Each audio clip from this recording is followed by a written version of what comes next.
This is the Hidden Killers podcast with Tony Brueski. Featuring author, psychologist, and daily contributor, Shavaun Scott. Does this sort of type of behavior, is this develop over time, or is this something where, you know, the Diddy or the Puff Daddy or Sean Combs originally, when we go back to the early 90s, that sort of grandiose thinking, is that like always there in someone like this? And then when it actually does get filled in as being legitimate before it ever was, does that just further solidify a really twisted way of thinking? Yeah. You'll see this sometimes in little children who are very grandiose, and hopefully with good parenting, you can kind of lead them out of that. But there are kids, we'll say from early adolescence at least, who are very caught up in fantasies of grandiosity and amazing success. And the same thing with the people who have abusive sexual behavior. Those fantasies all start very young. And many people don't ever achieve the success and make all those fantasies happen. But for those who do, it's something that's been building over the course of their lives. What about does the behavior continue to get more and more extreme as time goes on? Like you're satisfied here with this, and then that kind of gets old, and the next step up is this, and then this, and this, and then it gets into this crazy territory where it's just socially, just disgusting and horrible with some of these allegations that he's made that are against him.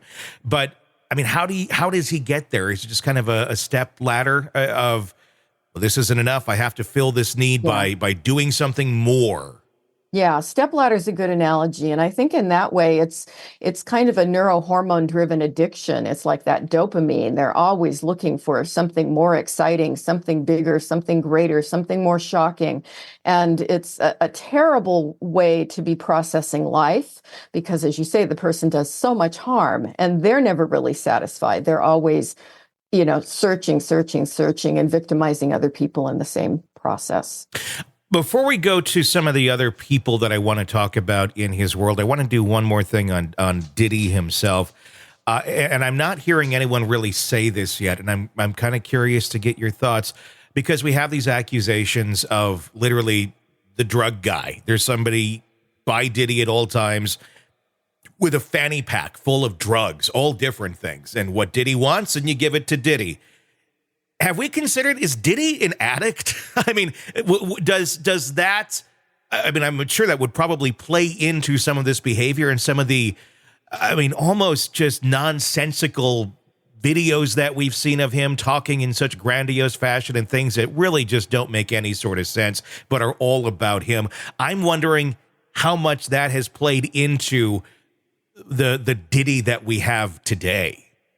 I think the issue with what mood-altering substances does he use and what kind of pattern is incredibly important to explaining all this, because often, as we know with all the other cases we talk about, addiction goes hand in hand with bizarre behavior. And sometimes it's hard to tease out how much would have been happening without the substances, and what is influenced by the substances, but it usually goes together. Sure. And we don't even acknowledge the role of alcohol, because we're so used to it in our culture. But alcohol is every bit as addictive, if not more addictive, than some of the other drugs people are using.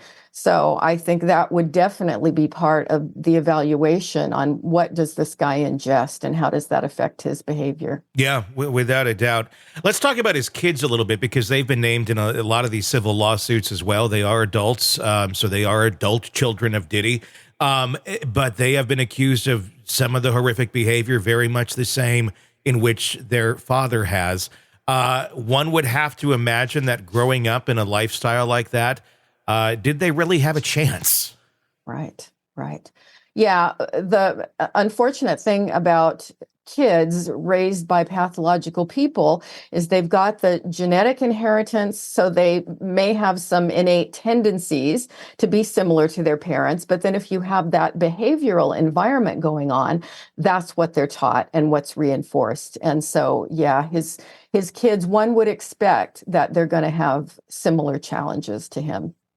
It's just, in some ways, it's heartbreaking, because if you have kids that grew up with extreme wealth and extreme privilege, and one would go, you have everything in the world. I mean, as did Diddy. but then to end up going down that road, probably emulating their dad in a lot of ways. I mean, that's got to be a hard life for a child to have your father be someone like Diddy. Take the drugs, take the sex, take all the bad behavior out of that.